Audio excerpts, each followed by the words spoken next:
Muy bien, vamos a empezar entonces, ahora sí, ya con el registro público, analizando antecedentes del registro y el marco normativo que va a regir la función del registro público. Empecemos. Primero, antecedentes del registro público de la propiedad. Vamos a remontarnos prácticamente solamente en la historia después de la conquista. Tenemos que en el año 1539 hubo una organización en un registro de censos, tributos e imposiciones.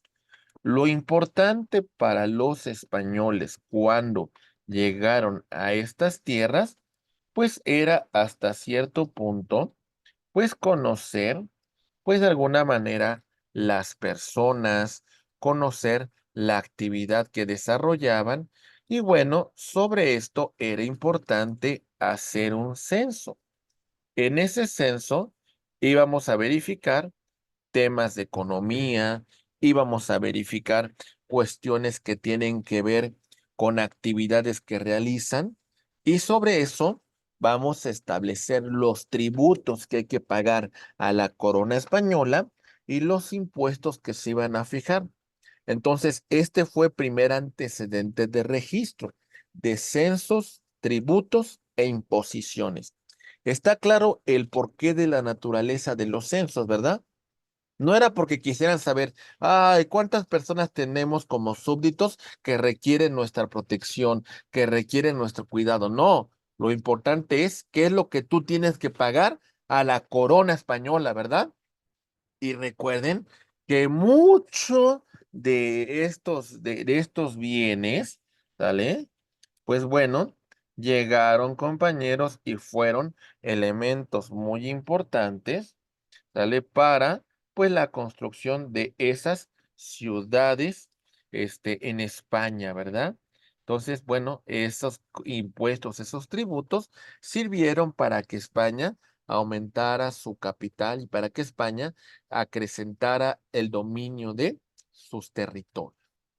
Para el año de 1617, el Consejo de Indias impone a los escribanos una obligación registral de inscribir a los censos.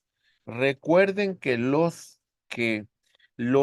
todas las personas sabían leer y escribir, entonces requeríamos a estos funcionarios que eran los escribanos.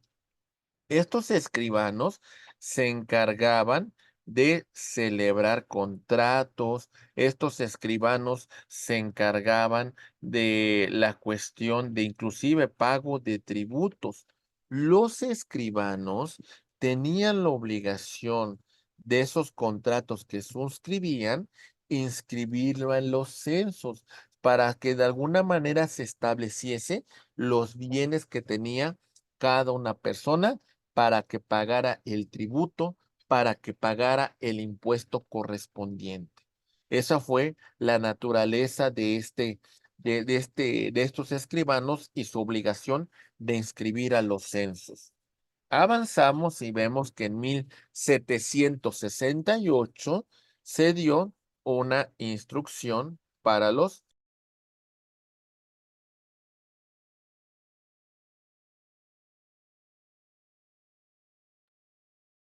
Bien, en este punto vemos lo siguiente.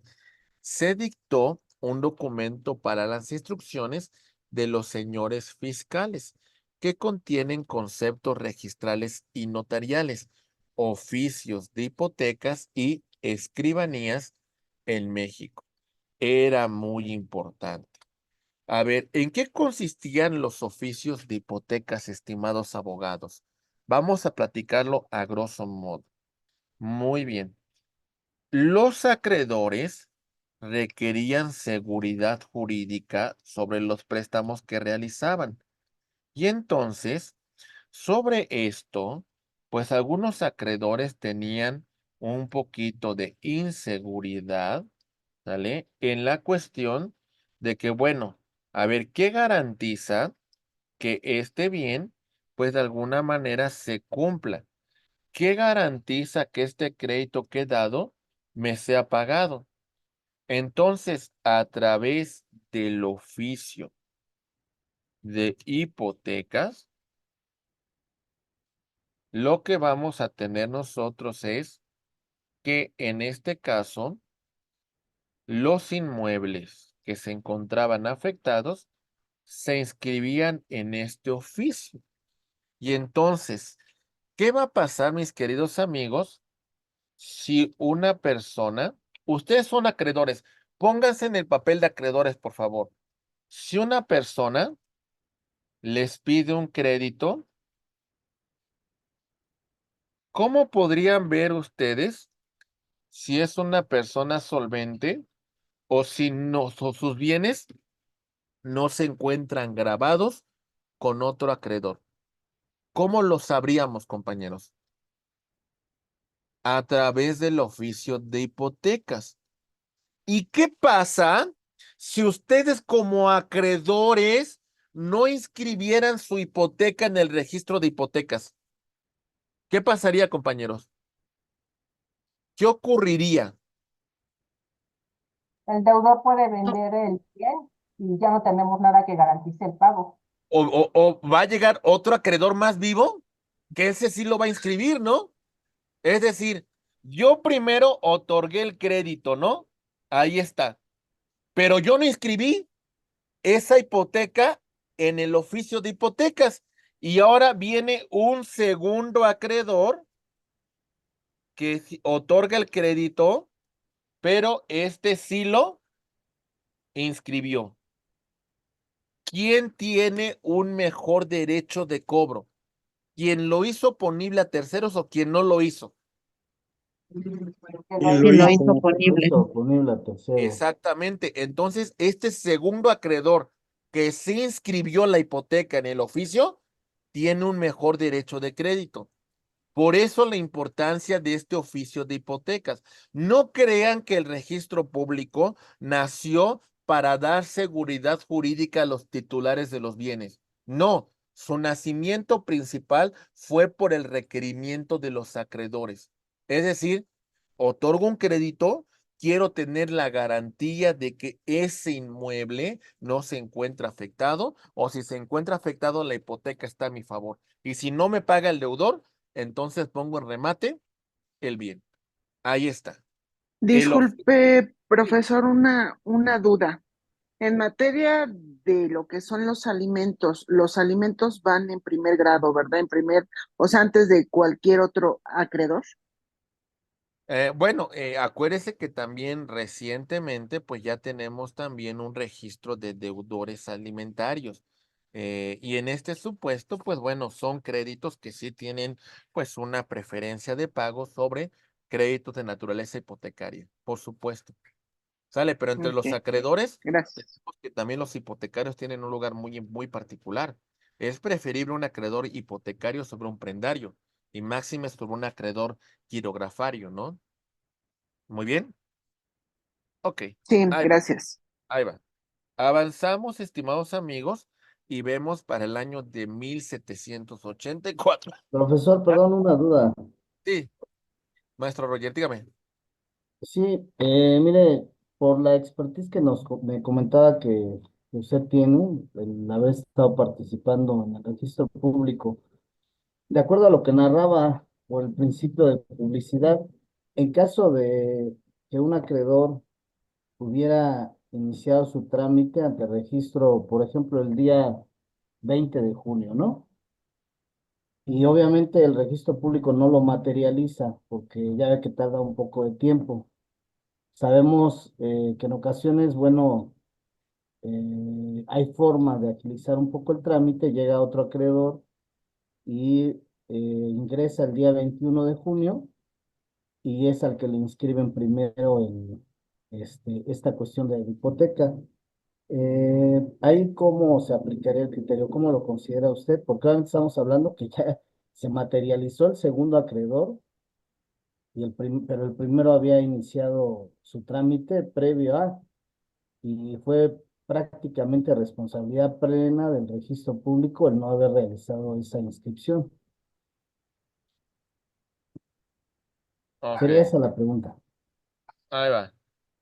Principio de prelación, ¿sale? Ahí va. Primero en tiempo, primero en derecho. Primero en tiempo, primero en registro, ¿sale?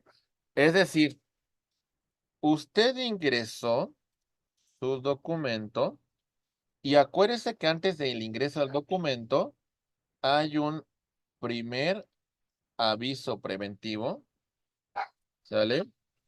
Y un segundo aviso preventivo. Primer aviso preventivo, 30 días, ¿sale? Segundo aviso preventivo, 60 días. ¿Por qué se los planteo así? Porque es el tiempo que se guarda prelación. Le pongo un caso. En este supuesto, se inscribe un aviso preventivo de la venta del inmueble que A va a realizar a B. Ok. Si en ese inter viniese una cuestión de la solicitud de inscripción de algún gravamen, de algún embargo, ¿qué me dirían sobre este embargo o sobre este gravamen que se va a inscribir? ¿Se inscribiría? Y la respuesta es no, porque tenemos avisos preventivos vigentes que guardan prelación. Muy bien. Si el registrador no tomara en cuenta estos avisos preventivos e inscribiera el gravamen, e inscribiera el embargo, bueno, le está causando un perjuicio a una de las partes que está guardando prelación en los avisos preventivos. Es decir, se está rompiendo, inclusive se puede romper con el tracto sucesivo del bien. Lo importante aquí, mi estimado amigo, es este principio que hemos venido destacando, la prelación, primero en tiempo, primero en registro. Si vencieran los avisos preventivos y nunca se ingresó el documento, bueno, entonces imagínese que esto es como una escalera. ¿A qué me refiero con la escalera? Ahí va. Este es el orden que llevan los documentos, ¿no? Los trámites. Si tenemos aquí los avisos preventivos, bueno, aquí está. Aquí en la parte del escalón de hasta abajo se encuentra ese gravamen, esa hipoteca, ¿vale? Y en el escalón de arriba se encuentra el aviso preventivo de compraventa. Muy bien. ¿Qué pasaría si este nunca ingresara el documento y vencieran los avisos preventivos? Ahora, ¿quién va a ocupar el lugar de prelación? El gravamen. El gravamen, sí. ¿Se entiende? Es decir, lo importante aquí es cuándo ingresó el documento en el registro público. Eso es algo fundamental. De otra manera, pues también a veces hay que arreglar hay que arreglar el tracto sucesivo de un inmueble. Me explico. Usted lo que pretende aquí es la regularización de un bien inmueble. Está el nombre, el inmueble del abuelito, ¿sale? El abuelito se llamaba, este, Mario. Ok, muy bien. Sin embargo, muchas generaciones posteriores han vivido en el inmueble. Ahora lo quieren vender a un tercero, que es Juan. Pero hay que arreglar el tracto sucesivo porque el abuelito Mario ya murió hace muchos años. Y ahora los hijos de Mario quieren venderlo. Entonces lo que ocurriría aquí es lo siguiente. Primero arreglo el tracto sucesivo y voy a adjudicar, ¿sale? Los bienes en favor de los hijos de Mario. ¿sale? Hugo, Paco y Luis. Y ya después cargarle este tracto sucesivo, ahora sí, Hugo, Paco y Luis tienen la potestad de vender el inmueble a Juan. ¿Se entiende? Entonces también esto es reparar el tracto sucesivo. Es muy importante. ¿Sí? Muy bien. Ahorita De vamos a platicar de acuerdo. varias cuestiones de esta, ¿eh? Pero más o menos me entiende cómo se guarda prelación. Sí, Es más, le voy a poner un caso todavía más dramático. Ahí le va. Imagine una fila. Ahí va, ¿eh? Estamos en esta fila formados. Ahí va. En la parte, aquí está. E- Este señor que está aquí, ¿sale? Muy bien. Va a ingresar un primer aviso preventivo del bien inmueble en materia de la transacción. Y el que se encuentra aquí detrás de él va a meter un embargo sobre ese mismo bien. ¿Sale? En ese orden de entrada, ¿quién tiene un mejor derecho de prelación? sí, sería la primera persona que va a meter el aviso preventivo. Exactamente. Es decir, el del embargo no se va a poder inscribir. Y ahora imagínense este caso. Usted es el registrador y le llega a usted el embargo y le llega en el área de certificados al licenciado Ángel Hernández el primer aviso preventivo. Usted tiene que checar su programa de gestión de control de gestión interno. Y entonces la pregunta es, ¿usted tiene el embargo? ¿Lo inscribiría, mi estimado maestro Roger? No, no, no, no. Tendría que negar el trámite señalando, Sí, oiga, de ¿sabe aviso qué? preventivo. Hay un aviso preventivo vigente sobre ese bien.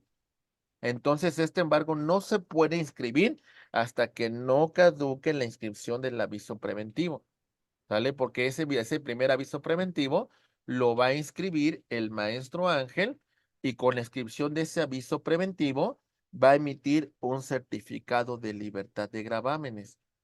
¿Se entiende? Sí, sí, se me Sí, queda muy claro, pues, maestro. muy bien. Ok. Bueno, entonces ahí primero en tiempo, primero en registro, ¿vale? Bien.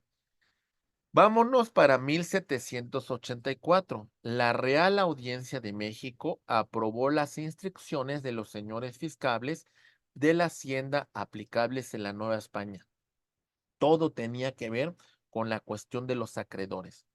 Ya lograda la independencia para 1853, después ya digamos ya con un México independiente, se expidió la ley y arancel sobre hipotecas y que regulaba la venta del oficio hipotecario. Es decir, como tal no existía un registro público, solamente existía un oficio de hipotecas. En 1861 se aprobó un ordenamiento especial independiente del Código Civil que de alguna manera va a constituir la llamada ley hipotecaria. Ya con el tema de las leyes de reforma, vamos a tener que para 1867, don Benito Juárez García, presidente de México, elabora la ley orgánica de notarios y actuarios del Distrito Federal y en este año se da origen al registro público, realizando, si no más recuerdo, la primera inscripción hasta 1871. Para 1870, en ese Código Civil, se aprueba el Código Civil del Distrito Federal y el territorio de la Baja California. Y para 1871, el Ministerio de Justicia e Instrucción Pública expidió el reglamento del título 23 del Código Civil del Distrito Federal y el de Baja California, denominado Registro Público de la Propiedad. ¿Sale? Prácticamente en este momento ya podemos hablar que se da el nacimiento. Para 1884 vamos a tener nosotros el Código Civil del Distrito Federal y del territorio de Baja California con el tema de los derechos y obligaciones de los registradores. En 1917 vamos a tener la introducción de reformas al Código Civil en materia registral. 1921, nuevo reglamento del registro público de la propiedad. Avanzamos un poco más, mis estimados amigos, y tenemos un Código Civil de 1928 que entró en vigor hasta octubre de 1932, emitido por el Congreso de la Unión. En 1940 tenemos un nuevo reglamento del registro público redactado por don Manuel Borja Soriano, quien también fue director del registro público. Así a grosso modo estamos viendo antecedentes. Para 1973 fue reformado el artículo 3018, hoy 3016, regulándose el aviso preventivo para el tema de guardar prelación de los trámites que se inscribían al registro público de la propiedad. ¿Sí? ¿Sí? ¿Vamos bien? Ok. Avanzamos un poco más y vemos lo siguiente. 1979, reforma muy importante. Vamos a pasar de un sistema de libros a un folio real. ¿Por qué es importante esto? Bueno, vamos a platicarlo. Si ustedes conocen los libros de registro público, van a encontrarse, ok, con libros así, muy grandes, que tenían una anotación como la que vemos en esta imagen. La verdad es que es fascinante adentrarse en estos libros porque son historia pura. Son libros que tenían un forro de piel y son libros que pesan unos 20 kilos cada uno, así grandes, donde se hacían las anotaciones. Estos libros, compañeros, conllevaban una práctica, pues un poquito compleja, pero una poquito, este, no compleja, ¿cómo podríamos decir? Laboriosa, ¿no? ¿Por qué? Porque había un libro de sección primera.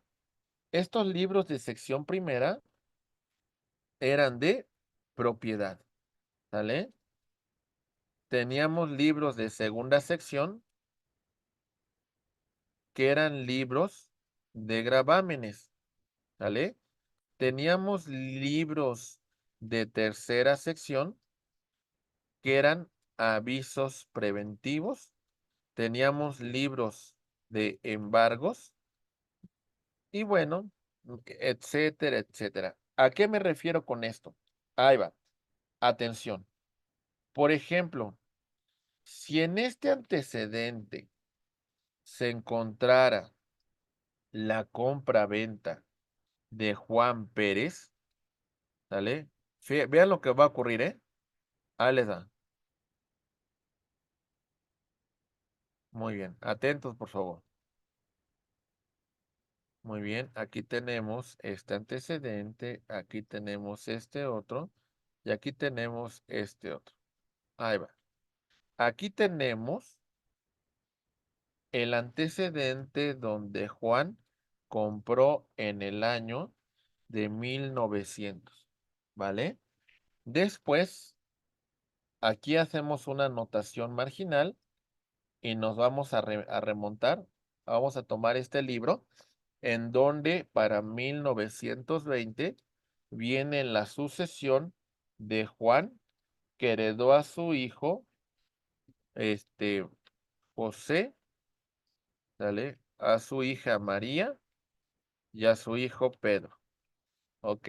Y después, aquí tenemos este antecedente de 1950, en donde José, María y Pedro le vendieron el bien inmueble al señor Joaquín. ¿Se va entendiendo, compañeros? Es decir, teníamos que remontarnos a antecedentes para verificar el tracto sucesivo del bien inmueble, ¿sale? Entonces, este se encontraba así, teníamos que revisar cada uno de estos libros para ver los antecedentes. ¿Lo entendemos? No era difícil porque marginalmente aquí al margen de estos podíamos encontrar que nos remitía a este libro.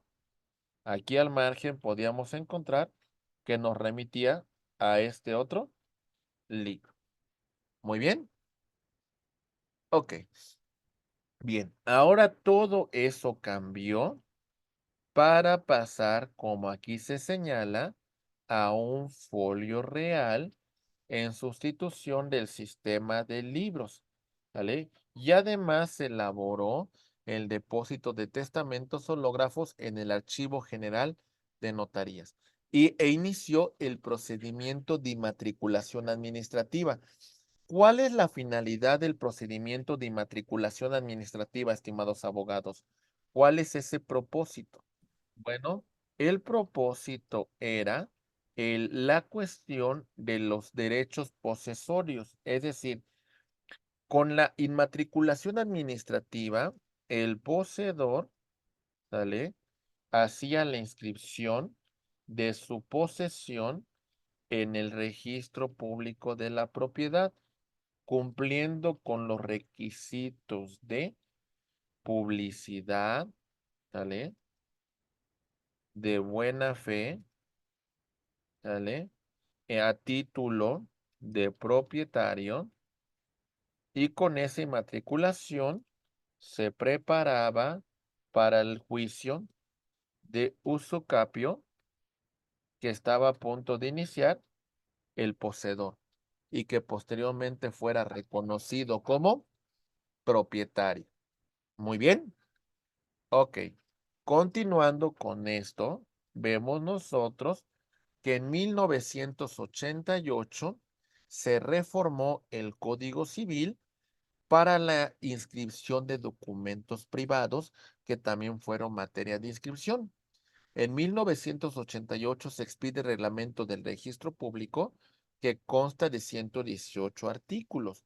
Después nosotros vemos aquí cambios significativos en el 2006 que hace alusión a un reglamento del registro público de la propiedad conformado por 114 artículos y bueno, hablaba de disposiciones generales, sistema registral, responsabilidad personal de registro, etcétera, etcétera.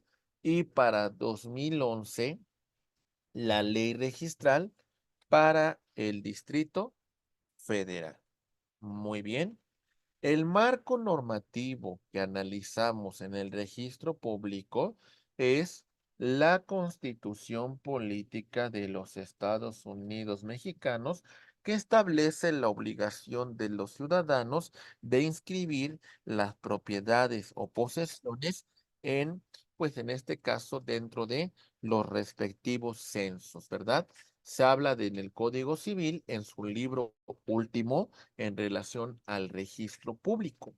El código fiscal de cada entidad federativa en relación a los derechos que se tienen que pagar por la inscripción de trámites en el registro.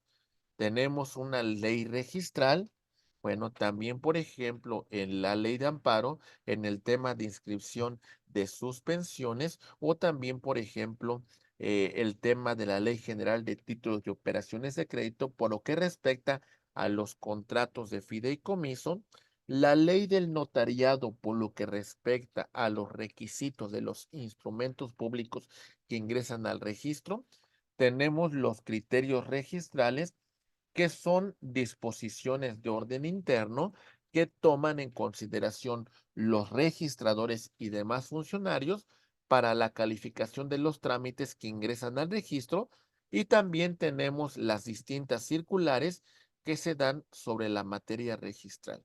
A grosso modo, podríamos decir que es un marco normativo aplicable a las cuestiones del registro público. En general, considero que lo importante que debe de conocer un registrador son estas disposiciones que estamos señalando. Cuando yo hago alusión a los criterios registrales, hago una analogía considerando que es un poco como la jurisprudencia registral, ¿no? En la cual, pues de alguna manera, nos establece algunos requisitos que deben cumplir algún documentos o trámites para ser materia de inscripción en el registro público. ¿Se entiende? Hay que tener una visión periférica cuando se analizan los trámites que se realizan dentro del registro público. Pero bueno, esto solamente fue una introducción o un breve preámbulo de los antecedentes. La primera inscripción que se realizó en el registro público de la propiedad es un inmueble que se encuentra en el centro histórico de la Ciudad de México, Plaza de Santo Domingo, centro histórico. Sí, creo que es esta.